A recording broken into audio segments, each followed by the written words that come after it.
రెండున్నర దశాబ్దాలుగా ఏ ఎన్నిక వచ్చినా ఆనాటి ఉమ్మడి రాష్ట్రంలో కానీ ప్రస్తుత తెలంగాణ రాష్ట్రంలో కానీ ఎప్పుడు ఎన్నిక వచ్చినా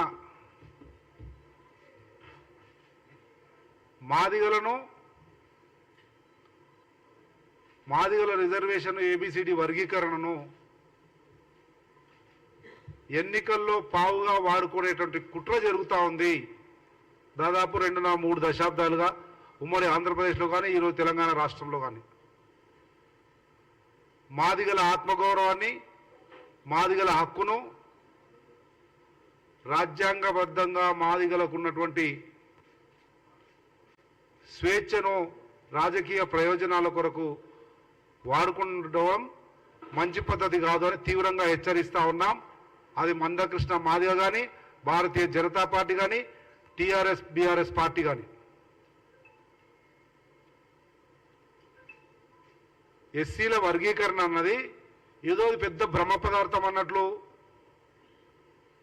దాంట్లో ఏదో పెద్ద చిక్కు ముడులు ఉన్నట్లు,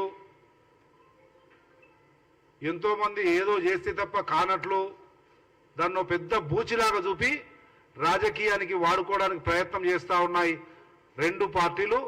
ఆ రెండు పార్టీల గొడుగు కింద సమయాన్ని బట్టి ఈ గొడుగు కింద, ఇంకో సమయాన్ని బట్టి ఆ గొడుగు కింద మాట్లాడుతున్నటువంటి మందకృష్ణ అన్నయ్య గారికి కూడా విజ్ఞప్తి చేస్తూ ఉన్నాం. మన జాతి ఆత్మ గౌరవాన్ని ఎన్నికల కొరకు, రాజకీయ పార్టీల స్వలాభం కొరకు వాడుకోవడం మంచి పద్ధతి కాదు అని చెప్పి హెచ్చరిస్తూ ఉన్నాం, విజ్ఞప్తి చేస్తూ ఉన్నాం. వర్గీకరణ అన్నది నేను ఇంతకుముందు చెప్పినట్లు బ్రహ్మ పదార్థం ఏం కాదు. రాష్ట్ర ప్రభుత్వాలు తీర్మానం చేసి కేంద్ర ప్రభుత్వానికి పంపిస్తే కేంద్ర ప్రభుత్వం ఒక నిర్ణయం తీసుకొని రాజ్యాంగంలోని ఆర్టికల్ 341 ను అమెండ్మెంట్ చేసి ఈ ఎస్సీలను ఏబిసిలుగా వర్గీకరించే అధికారాన్ని రాష్ట్రాలకు కట్టబెట్టడం అన్నది అంశం. దాన్ని ఏదో పెద్ద మసిపూసి మారేడుకాయ చేసి నరేంద్ర మోడీ దగ్గర, లేదంటే కిషన్ రెడ్డి దగ్గర, వెంకయ్య నాయుడు దగ్గర, లేకపోతే కొన్ని రోజులు అంతకుముందు కేసీఆర్ దగ్గర బతిమిలాడు, మొక్కుడు, దండాలు పెట్టుడు, మన ఆత్మగౌరవాన్ని ఏం చేయాల్సిన అవసరం లేదు అన్న విషయాన్ని గుర్తు చేస్తూ ఉన్నాం. ఆ 341A ఆర్టికల్ను అమెండ్మెంట్ చేయమని, సవరించమని గర్వంగా చెప్తా ఉన్నాం. మేమందరం కాంగ్రెస్ పార్టీయే మొదటి అడుగు వేసింది, అది మేము చెప్పడం కాదు.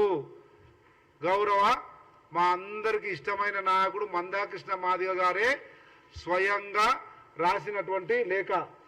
Shri Manda Krishna Madiga, founder president. ఈ మాదిగల వర్గీకరణ పోరాటం ఏదైతే ఉందో, స్ట్రగుల్ ఫర్ ఎగ్జిస్టెన్స్ ఏదైతే దానికి సంబంధించి సోనియా గాంధీతో, రాహుల్ గాంధీతో వారి ప్రయాణం ఏ రకంగా కొనసాగింది, ఈ రిజర్వేషన్లకు కాంగ్రెస్ పార్టీ, సోనియా గాంధీ, రాహుల్ గాంధీ ఏ రకంగా సహకరించారన్నది సందర్భోచితంగా మందకృష్ణ గారు చెప్పిందే మేము చెప్తా ఉన్నాం. మొట్టమొదటగా భారతదేశంలో ఈ వర్గీకరణకు సంబంధించి ఎన్ని కమిషన్లు వేసిరో, ఏ రాష్ట్రాల్లో వేసిరో ఆ రాష్ట్రాల్లో మొత్తం కూడా వేసింది కాంగ్రెస్ పార్టీ అధికారంలో ఉన్నప్పుడే జరిగింది. అనేక రాష్ట్రాల్లో. అది నేను చెప్పడము, నా సొంత కవిత్వం మాది కాదు.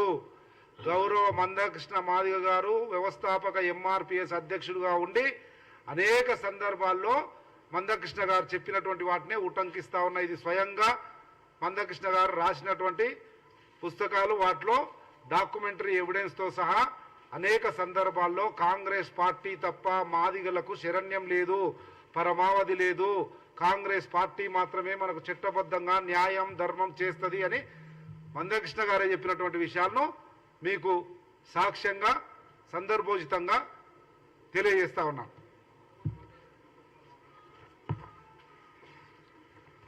లోకూర్ కమిషన్ అంటారు. మొట్టమొదటి లోకూర్ కమిషన్ వేసినప్పటి నుంచి ఇప్పటి వరకు అనేక రాష్ట్రాల్లో వేసినటువంటి కమిషన్లన్నీ కూడా కాంగ్రెస్ పార్టీ వేసింది. దాంట్లో భాగంగానే మొట్టమొదటి తీర్మానము మందకృష్ణ గారు రాసినటువంటిది.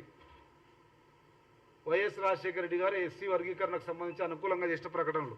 ఈ ప్రకటనల సారాంశమే, ఈ ప్రకటనల ఫలితమే ఉషా మేరా కమిషన్ వేయడం జరిగింది. 2005లో 4లో అధికారంలోకి వస్తే కేంద్రాన్ని ఒప్పించి ఉషా మేరా కమిషన్ వేసి 1 సంవత్సరంలోనే మొత్తం ఉమ్మడి ఆంధ్రప్రదేశ్ అంతా తిరిగి ఉషా మేరా కమిషన్ రిపోర్ట్ ఇచ్చి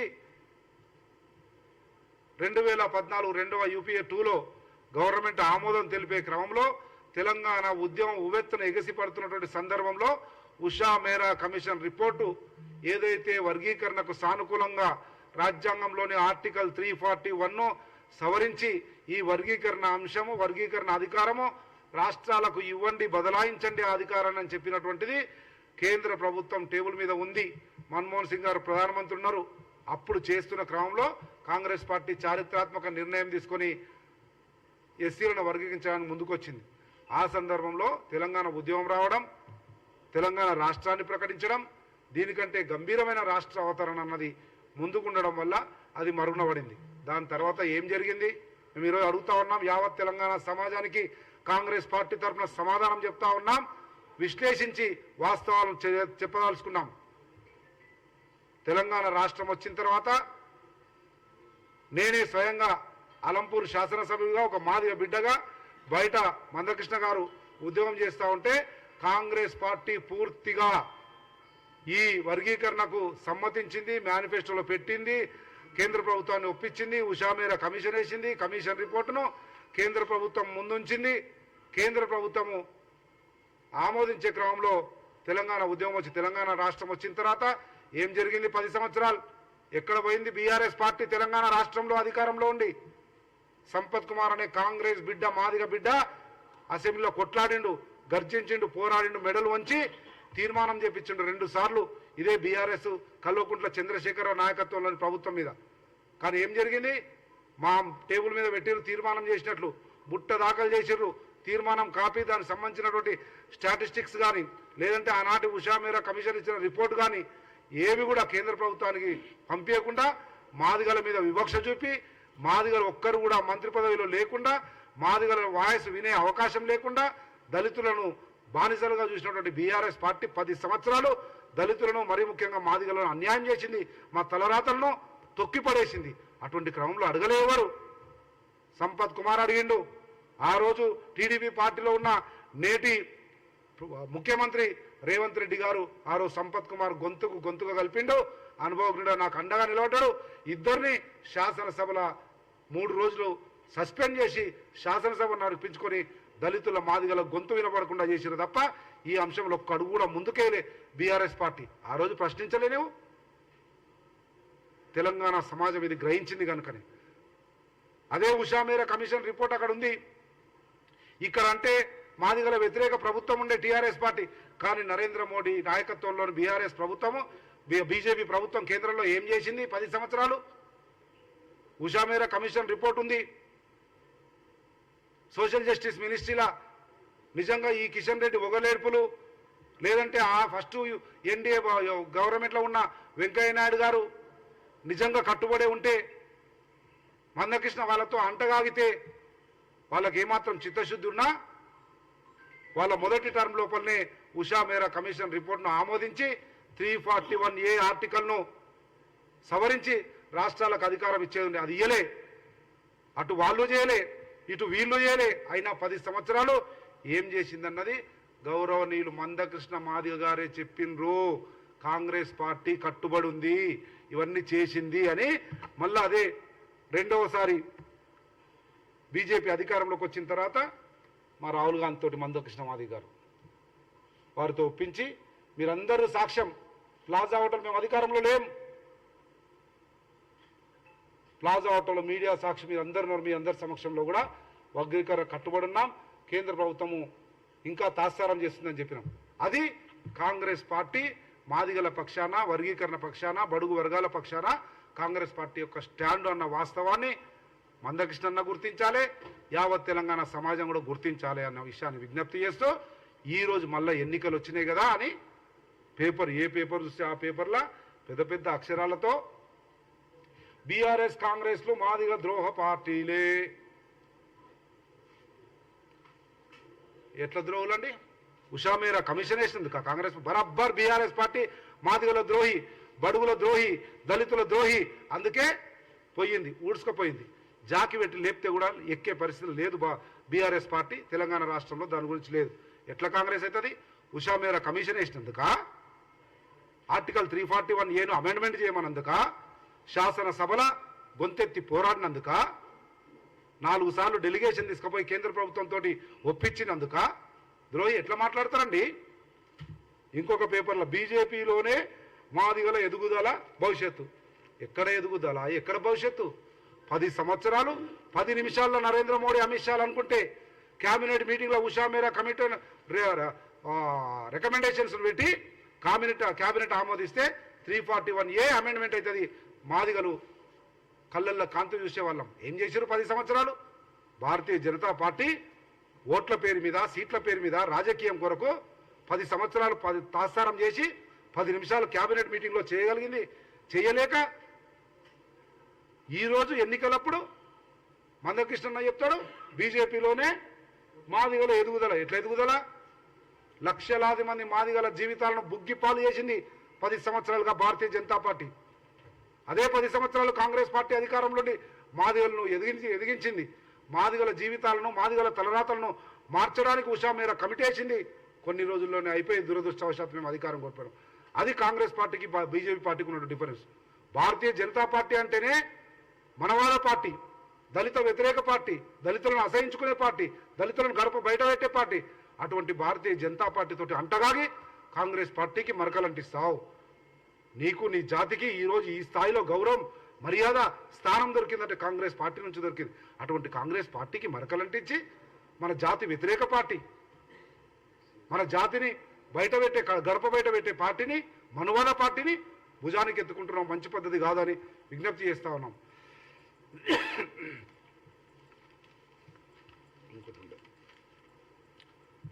కనుక జాతి ప్రయోజనాలను ఎన్నికలు వచ్చినప్పుడల్లా ఏదో ఒక పార్టీకి మన జాతిని, మన జాతి ప్రయోజనాలను అంటగట్టడానికి చేసే ప్రయత్నాన్ని తీవ్రంగా ఖండిస్తా ఉన్నాం. ఇకపోతే నిన్న మీ మీడియాలో వచ్చిన కథనాలను బట్టి కాంగ్రెస్ పార్టీలో సీట్ల విషయంలో మాదిగల గురించి మాట్లాడుతూ ఉన్నారు. ఈ రోజున్న పరిస్థితి కాకుండా రాజకీయం అన్నది, జాతి ప్రయోజనాలు అన్నవి అర్ధరాత్రి మారేటి కాదు అన్న విషయాన్ని గుర్తుంచుకోవాలి మన మాదిగ జాతి కానీ, అన్నయ్య మందకృష్ణ మాదిగ గారు కానీ. 4-5 ఎన్నికలు తీసుకోండి, ఏ ఎన్నిక తీసుకున్నా మాదిగలకు పెద్ద ఎత్తున ప్రాధాన్యం ఇచ్చి వారిని రాజకీయంగా, సామాజికంగా, ఆర్థికంగా ఎదగడానికి ఉపయోగపడ్డది, ఎదగడానికి ప్రయత్నం చేసిన పార్టీ ఏదైందంటే అది కాంగ్రెస్ పార్టీ అన్న వాస్తవాన్ని మీ ద్వారా తెలియజేసుకున్న యావత్ తెలంగాణ సమాజానికి. 2009 ఉమ్మడి ఆంధ్రప్రదేశ్ రాష్ట్రంలో 4 సీట్లు ఇచ్చినాం మాదిగలకు, 4 సీట్లు. That is Congress party. అందుకే మాదిగలం ఇంకా కాంగ్రెస్ పార్టీని నమ్ముతాం. కాంగ్రెస్ పార్టీలో మాకు న్యాయం జరుగుతున్న నమ్మకం, విశ్వాసం ఉంది. మంద జగన్నాథం, రాజయ్య, వివేక్తో పాటు జనరల్ సీట్లో సర్వే సత్యనారాయణకి ఇచ్చి 2 సార్లు ఒక మాదిగ బిడ్డను భారతదేశంలోనే అతిపెద్ద పార్లమెంటుకు 2 సార్లు గెలిపించిన చరిత్ర ఉన్న పార్టీ, కేంద్రంలో మంత్రం చేసిన పార్టీ. అది మాదిగల మీద కాంగ్రెస్ పార్టీకి ఉన్నటువంటి ప్రేమ, అభిమానము, ఆప్యాయత అన్న విషయాన్ని గుర్తు చేస్తా ఉన్నాం. 9 తర్వాత 14లో కూడా 4 సర్వే సత్యనారాయణ మళ్ళా అప్పుడు కూడా ఇచ్చినాం. దాంతోపాటు నంది ఎల్లయ్య గారికి ఇచ్చినాం, రాజయ్య గారికి ఇచ్చినాం, చంద్రశేఖర్కి ఇచ్చినాం. ఈ రకంగా చరిత్రలో ఒక్కొక్క ఎన్నిక తీసుకుంటే మాదిగల పట్ల కాంగ్రెస్ పార్టీకి ఉన్నటువంటి అమితమైనటువంటి ప్రేమ కానీ, రాజకీయంగా వారికి ఇస్తున్నటువంటి స్థానం కానీ బట్టబయలైతే ఆ వాస్తవాలు తెలుసుకొని మాట్లాడాలన్న విషయాన్ని గుర్తు చేస్తా ఉన్నా. ఈరోజు ఆ రోజు జనరల్లో ఇచ్చినాం, ఈరోజు ఇవ్వలేకపోతున్నాం. రాజకీయాల్లో గెలుపు అన్నది ప్రాధాన్యత, గెలుపుతో పాటు సామాజిక న్యాయం అన్నది 2 సమపాలనలో ముందు తీసుకోవాలని చెప్పి మా పీఈసీలో కానీ, సిఈసీలో కానీ, స్క్రీనింగ్ కమిటీలో కానీ ఈనాటి గౌరవ ముఖ్యమంత్రి, ఆనాటి పిసిసి అధ్యక్షులు రేవంత్ రెడ్డి గారు స్పష్టమైనటువంటి నిర్ణయం తీసుకొని దాని ప్రకారమే పోతున్నారు. గెలుపు సామాజిక న్యాయం. దాంట్లో భాగంగా జరుగుతున్న క్రమంలో బరాబర్ సామాజిక న్యాయం, దాంట్లో మాదిగలకు ప్రాతినిధ్యం అన్నది అత్యంత సామాజిక స్పృహ ఉన్నటువంటి నాయకుడు రేవంత్ రెడ్డి గారి నాయకత్వంలో కాంగ్రెస్ పార్టీలో ఏమాత్రం కూడా సామాజిక న్యాయానికి కానీ మాదిగలకు కానీ కొదవ లేకుండా చూసుకునే పుష్కలమైనటువంటి నాయకత్వం రేవంత్ రెడ్డి గారి రూపంలో ఈరోజు కాంగ్రెస్ పార్టీకి దొరికింది, మా అందరికీ దొరికింది. కనుక ఏమాత్రము భయపడాల్సిన అవసరం లేదు, బెరవాల్సిన అవసరం లేదు. ఆ రోజు కాంగ్రెస్ పార్టీ అధికారంలో ఉన్నప్పుడు ఇదే 10 సంవత్సరాల్లో ఇక్కడ ఉప ముఖ్యమంత్రి దామోదర్ రాజనరసింహన్ చేసినాం, మాదిగన్ చేసినాం. కోనే రంగారావు చేసినాం, మాదిగన్ చేసినాం ఉప ముఖ్యమంత్రి. సబ్ ప్లాన్ తీసుకొచ్చి భారతదేశ చరిత్రలో ఏ రాష్ట్రంలో లేనిది సామాజిక న్యాయం కొరకు జనాభా దామాషా ప్రకారం వారికి రావాల్సినటువంటి నిధులు వారికి అందాలి, వారు ఆర్థికంగా సామాజికంగా ఎదగాలన్నటువంటి విశాల దృక్పథంతో పనిచేసింది కాంగ్రెస్ పార్టీ. అటువంటిది ఈరోజు బీజేపీతో నరేంద్ర మోడీ కౌగిలింతలకు మైమర్చిపోయి బీజేపీని కాంగ్రెస్ పార్టీ జాతికి ముడియడం అనేది జాతి ప్రజలు క్షమించరు. కృష్ణన్న, దయచేసి భారతీయ జనతా పార్టీ అన్నది మన జాతికి వ్యతిరేకమైనటువంటి పార్టీ, మనువాద పార్టీ, మన జాతిని అంటరాని పార్టీ, అంటరాని వాళ్ళుగా చూసే పార్టీ. అటువంటి పార్టీతో అంటరాగడం, అటువంటి పార్టీతో మన జాతిని మమేకం చేయడానికి చేసే ప్రయత్నం మంచిది కాదన్న విషయాన్ని గుర్తు చేస్తూ సీట్ల విషయానికి వస్తే ఇది నేపథ్యం. ఇంకా ముందుంది. నా పేరు తీసుకొని కూడా మాట్లాడిండు. సంపత్ కుమార్ ఇచ్చేది ఉండే ఆడ ఇయ్యలేదు మాదిగ బిడ్డకు, మాల బిడ్డకు. బరాబర్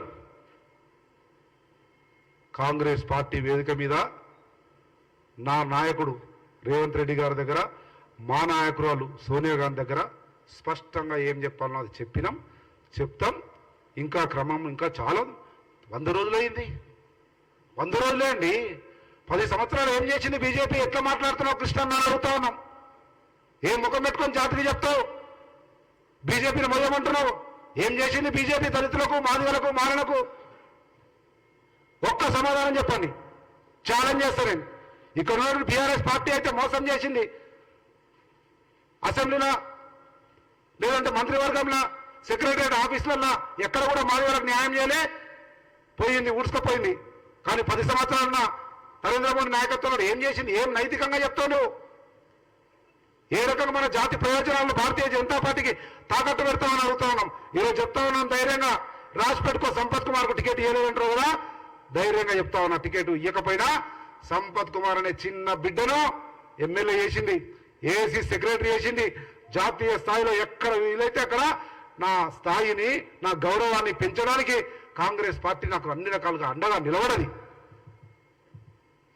మా నాయకుడు రేవంత్ రెడ్డి గారు పిసిసి ప్రెసిడెంట్ ఉన్నప్పటి నుంచి ఎక్కడ ఏ కార్యక్రమం తీసుకున్నా సంపత్ కుమార్ లేకుండా కార్యక్రమం చేయలే, మాదిగ లేకుండా చేయలే, మాల లేకుండా చేయలే, చారకొండ లేకుండా చేయలే.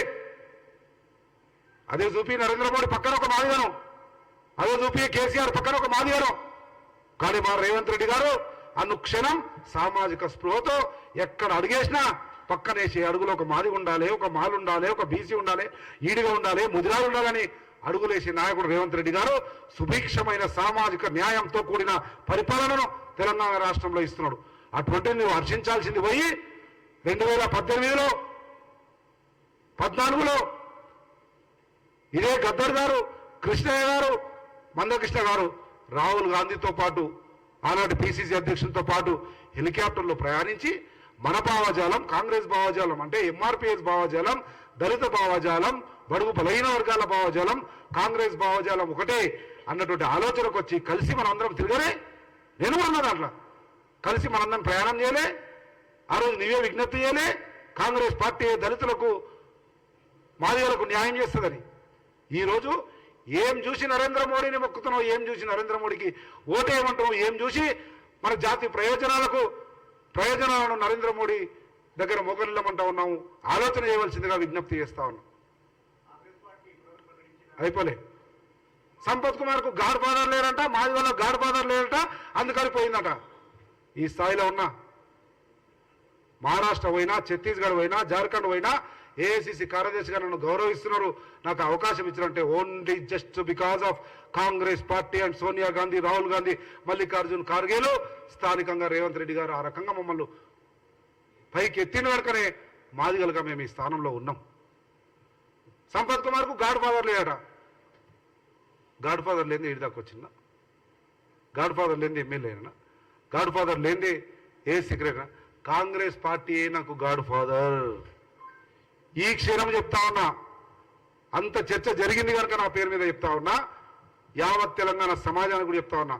ఒక్క సంపత్ కుమార్కే కాదు, తెలంగాణ రాష్ట్ర మాదిగ జాతికి గాడ్ ఫాదర్ మన ముఖ్యమంత్రి యనుమల రేవంత్ రెడ్డి గారు. రాసి పెట్టుకోండి. నేను మాదిగ బిడ్డగా చెప్తా ఉన్నా. 100 రోజులైంది. ఇంకా 20 సంవత్సరాలు రేవంత్ రెడ్డి గారి నాయకత్వంలో తెలంగాణ రాష్ట్రంలో కాంగ్రెస్ పార్టీ ఉంటుంది. ఒక్క సంపత్ కుమార్ కాదు, యావత్ మాదిగ జాతికే గాడ్ ఫాదర్ గా రేవంత్ రెడ్డి గారు రేపు నిర్ణయాలు తీసుకోబోతున్నాడు. మన జాతి సుభిక్షంగా చరిత్రలో ఎన్నడూ లేని విధంగా రేవంత్ రెడ్డి నాయకత్వంలో జాతి ప్రయోజనాలు కాపాడబడతాయి. 100 రోజులలోనే రేవంత్ రెడ్డి గారు మాదిగ ఎమ్మెల్యేలను పిలిచిండు. మా డిప్యూటీ సీఎం పనిచేసిన అనుభవం ఉన్నటువంటి దామోదర్ రాజనరసింహను పిలిచిండు. ఎక్కడుంది? సుప్రీంకోర్టులో కేసు ఉంది కదా, అడ్వకేట్ జనరల్ తో మాట్లాడాలని మీటింగ్ పెట్టించిండు. దాని మీద డాక్యుమెంటరీ ఎవిడెన్సెస్ తీసినాం. ఢిల్లీకి పోయినాం, సుదర్శన్ రెడ్డి అడ్వకేట్ జనరల్ తీసుకుపోయినాం. సుప్రీంకోర్టులో కూడా సమర్థవంతంగా ఎంత ఖర్చైనా స్ట్రాంగ్ అడ్వకేట్ను బట్టి పెట్టి కొట్లాడండి, పోరాడండి, మీ హక్కులను సాధించుకోండి అని చెప్పి గౌరవ ముఖ్యమంత్రి ప్రభుత్వం తరఫున ఆ అవకాశం ఇచ్చిండు. దట్ ఈస్ కాంగ్రెస్ పార్టీ అన్న వాస్తవాన్ని గ్రహించమని మందకృష్ణ గారికి చెప్తూ, మందకృష్ణ గారు భారతీయ జనతా పార్టీతో అంటగాగుతున్నటువంటి విధానం మన జాతి ప్రయోజనాలను భారతీయ జనతా పార్టీ తాకట్టు పెట్టే విషయాన్ని గ్రహించి మన జాతి ఒక మంచి నిర్ణయం తీసుకొని రేపు రాబోయే రోజుల్లో మనం అభివృద్ధిని, సంక్షేమాన్ని, మన పిల్లల భవిష్యత్తును, మన తలరాతలను మార్చుకోవడానికి రేవంత్ రెడ్డి గారి నాయకత్వంలోని కాంగ్రెస్ పార్టీ ఇందిరమ్మ పాలన, ప్రజా పాలనకు అండగా నిలబడదాం. రేపు రాబోయే పార్లమెంట్ ఎన్నికల్లో కూడా పెద్ద ఎత్తున ఆశీర్వదిద్దాం, అండగా నిలబడదాం, అమూల్యమైన ఓటు వేద్దామన్న విషయాన్ని గుర్తు చేస్తూ సెలవు తీసుకుంటా ఉన్నా. థ్యాంక్ యూ, నమస్తే.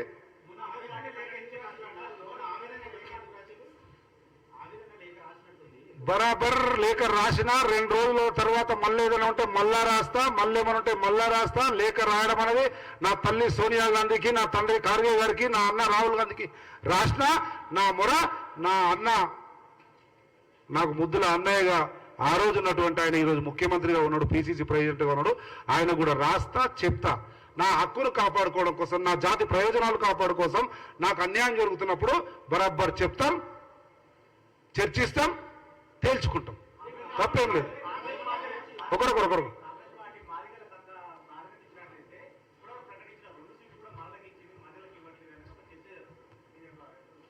అదే జనరల్గా ఉన్నటువంటి అపోహది. సీట్లు ఇవ్వగానే నా పిల్లలు, నా కొడుకులు, నా బిడ్డలు, నా మనమన్లు, మా ఉద్యోగము, మా జీవితాలు, తలరాతలు మారిపోతాయి. ఇంకా మేము ఓహో అనాలి.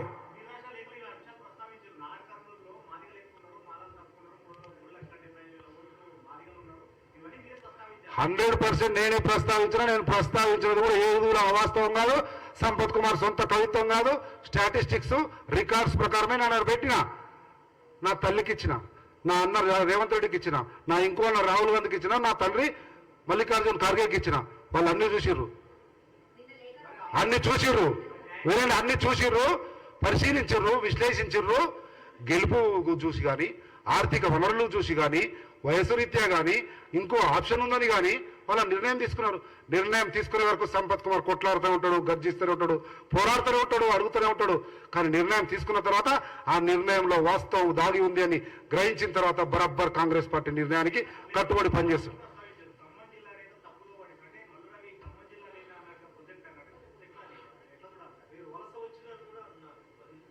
వలస లేదు, ఖమ్మం అన్నా. బరాబర్ కరాఖండిగా మాట్లాడేటప్పుడు సంపత్ కుమార్ ప్రతిదానికి జవాబు ఉంటుంది. ఖమ్మం అన్నా. ఎందుకన్నా ఇక్కడ మల్లూరుని ఖమ్మం అనరు. ఎందుకన్నా తెలుసా? 2 సార్లు మా దగ్గర ఎంపీగా పనిచేసిండు, 3 సార్లు ఓడిపోయిండు. దాదాపు 3 దశాబ్దాలుగా ఆయన జీవితం మాతో పిలవేసుకుపోయింది. ఆయన నోటరు అనలేము. ఒకసారి గెలిచిన తర్వాత 2 సార్లు గెలిచిండు, 3 సార్లు ఓడిపోయిండు. కానీ బట్టి విక్రమార్క అనే డిప్యూటీ సీఎం గారి బ్రదర్ ఈయన కనుక ఈక్వేషన్లో ఇక్కడ అక్కడ అడ్జస్ట్మెంట్లో ఇక్కడ ఇట్లా జరుగుతుందేమో నాకు ఆ అపోహ ఉంది. ఆ అపోహ మీద మీరు ఇంటర్వ్యూలు కానీ వాస్తవమా కాదా తెలుసుకోండి మహాప్రభు అని అడిగిన. వాళ్ళు తెలుసుకున్నారు, విచారించారు, చేసిండ్రు, ఒక నిర్ణయం తీసుకున్నారు. ఆ నిర్ణయం తీసుకోనంత వరకు బరాబర్ నేను చెప్తున్నా. ఇప్పుడు మళ్ళీ 2 రోజుల తర్వాత ఎక్కడైనా నా జాతికి కానీ ఎక్కడైనా నాకు కానీ వ్యక్తిగతంగా నష్టం జరుగుతుంటే చూస్తూ ఊరుకోడు. బరాబర్ రాస్తాడు, అడుగుతాడు, కొట్లాడతాడు. కానీ నిర్ణయం సమంజసమని నాకు కన్విన్స్ అయ్యి చెప్పిన తర్వాత నో ఆమె కాంగ్రెస్ సోల్జర్, బరాబర్ కాంగ్రెస్ పార్టీకి పనిచేస్తాడు.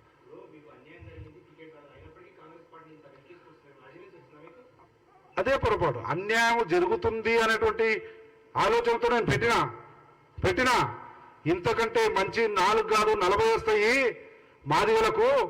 ఇదే మహబూబ్నగర్ జిల్లాలో, ఉమ్మడి జిల్లాలో హైయెస్ట్ పాపులేషన్ ఉంది కదా. ఓన్లీ టికెట్ ఇస్తే కాదు, అరుణోడు సామాజిక పరిస్థితులను అక్కడ ఉన్నటువంటి వాళ్ళను పైకి తీసుకురావడానికి, సముద్ధరణ చేయడానికి ఈ ఆప్షన్స్ ఉన్నాయని చెప్పినప్పుడు ఒక విద్యావంతుడుగా 30 సంవత్సరాల రాజకీయ చరిత్ర ఉన్నవాడిగా నా జాతి ప్రయోజనాలు ఈ రకంగా ఒరుగుతాయన్నాడు. బరాబర్ ఒప్పుకుంటాండి నేను. నా జాతి ప్రయోజనాల కొరకు రాజకీయంగా అది కాకపోతే ఇంకో 4 ఇచ్చి ఈ రకంగా పైకి తీసుకువచ్చినాడు. బరాబర్ ఒప్పుకుంటా. రేవంత్ రెడ్డి గారు ముఖ్యమంత్రి నిర్ణయమే శిరోధార్యం. కానీ వారు నిర్ణయం తీసుకునే ముందు వాస్తవాలను స్పష్టంగా చెప్పినప్పుడు వాస్తవాలను గ్రహించారుగా. విద్యావంతులుగా చారకుండా కానీ, సంపత్ కుమార్ ఇంకెవరన్నా కానీ.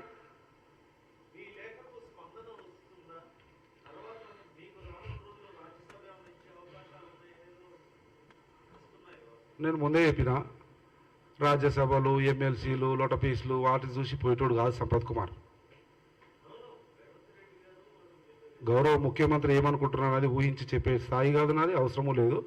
బట్ కాంగ్రెస్ పార్టీ గొడుగు కింద ఎదిగిన దేవుని వల్ల ఈ స్థాయికి వచ్చిన అదే గొడుగు నన్ను కాపాడుతుంది. నమ్మకం ఉంది, విశ్వాసం ఉంది, బరబ్బర్ కాపాడుతుంది. అందుకే ఇప్పుడు ఒక్క సంపత్ కుమార్ కాదు, యావత్ తెలంగాణ మాదిగ జాతికి గాడ్ ఫాదర్ రేవంత్ రెడ్డికి ముఖ్యమంత్రి గారు అని మీరు భవిష్యత్తులో చూస్తారు.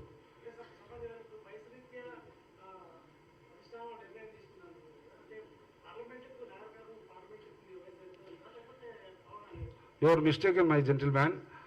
వయస్సు రీత్యా వారికి లాస్ట్ కదా, నీకు ఇంకా ఉంది కదా, అదొక ఆప్షన్ ఉంది కదా, ఇదొక ఆప్షన్ ఉంది కదా అని చెప్పినప్పుడు ఎస్ ఇక్కడికంటే ఎక్కడన్నా జాతి ప్రయోజనాలు నా ప్రయోజనము మెరుగుపడుతుంది, ఇంకా ఎక్కువ ఉపయోగపడుతుంది అన్నప్పుడు నేను ద బెస్ట్ ఆలోచన చేయవలసి వస్తుంది. ఎవరైనా మీకు ఇది కాదు ఇంకా పెద్దది ఎడిటర్ పోస్ట్ ఇస్తామంటే డెఫినెట్గా నీకు ఇంకా లాభం జరుగుతుంది, నీ జాతికి లాభం జరుగుతున్నప్పుడు డెఫినెట్గా you should take a decision. Call తీసుకోవాలి. కాల్ తీసుకున్నాం గో పార్టీ కాల్ తీసుకున్న తర్వాత no second thought. Any questions?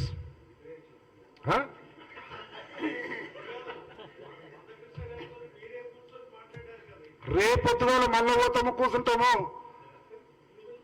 రేపొద్దున అవసరమైతే మా జాతి ప్రయోజనాల గురించి చర్చించే పరిస్థితి వస్తే మల్లవోతము, కూసుంటాము. అన్న కృష్ణన్న పాత రోజులు గుర్తు తెచ్చుకో, కారం పొడి నూనె అన్నము కలుపుకొని తిని పాదయాత్రలు చేసి జాగృతి చేసి జాతిని మేల్కొల్పి ఇక్కడ దాకా తీసుకొచ్చినాము. ఆ రోజు కాంగ్రెస్ పార్టీ ఉండబట్టే ఈరోజు మనం ఈ స్థానంలో ఉన్నాము. అడుగులు తప్పేస్తున్నాము, అట్లా వేయకన్నా అని మొక్కి దండం పెట్టి మందకృష్ణను అడుగులను డైరెక్షన్ మార్పేయడానికి రేపు అవసరం అనుకుంటే పోతా మిత్రం.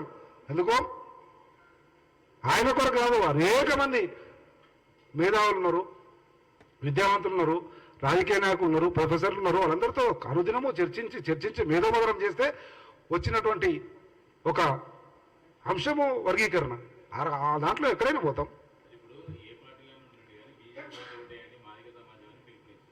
అందుకే అడుగుతున్నా, నా ప్రియమైన మందకృష్ణ అన్నయ్య కళ్ళకు ముసుగుపడ్డది. కిషన్ రెడ్డి గారు, వెంకయ్య నాయుడు గారు వేసి ఆ కళ్ళకు పడ్డ ఏమంటారు, కళ్ళకు మస్కలో తెర, ఆ తెర లోపల తీసుకుపోయి నరేంద్ర మోడీ కౌగిల్లో కలిపితే నీవేదో మాట్లాడుతున్నావు. ఒక్కటి చెప్పమనంటున్నా నేను, మందకృష్ణన్ కానీ భారతీయ జనతా పార్టీ నాయకులని. బీజేపీ పార్టీ మాదిగలకు ఇది చేసింది, వారి సంక్షేమం కొరకు, వారి అభివృద్ధి వరకు, వారి ప్రయోజనాల కొరకు ఒక్క అడుగు ముందుకేసిందని ఏదన్నా ఒక్కటి చెప్తే మందకృష్ణ గారు కానీ భారతీయ జనతా పార్టీ నాయకులు కానీ ఆయన చెప్పింది వాస్తవం. జాతికే వ్యతిరేకమైనటువంటి పార్టీ అది. దళితులను ఊరు బయట ఉండాలి, దళిత వ్యతిరేక, బహుజన వ్యతిరేక, అంబేద్కర్ వ్యతిరేక రాజ్యాంగాన్ని మార్చాలి, దళితుల హక్కులను కాలరాయాలి అనుకున్నటువంటి భారతీయ జనతా పార్టీ తోటి ఎట్లా అంటగలుగుతారండి? ఎట్లా ఏమంటారు? బడుగు బలైన వారు ఒక్క ఎస్సీ ఎస్టీలే కాదు, బీసీలు కూడా ఓన్లీ అగ్రకుల వ్యాపారస్తుల party Bharatiya Janata party, SC ST BC మైనార్టీల పార్టీ కాదు అన్నది వాస్తవం. ఏదైనా ఉంటే వాస్తవం నీకు ఒక్కటే ఒక్క కారణం చెప్పమనండి చారి గారు, ఒక్క కారణం చెప్పమనండి. భారతీయ జనతా పార్టీ మాదిగల కొరకు ఈ అడిగేసింది, ఈ సంతకం పెట్టింది, ఈ పేపర్ ఉంది, ఏదైనా చెప్పమనండి. అనర్గళంగా గంట సేపు చెప్తా కాంగ్రెస్ పార్టీ జాతికి ఏం చేసిందో, అనర్గళంగా గంట సేపు చెప్తా మా జాతిని ఎట్లా బీఆర్ఎస్ పార్టీ అనగదొక్కిందో.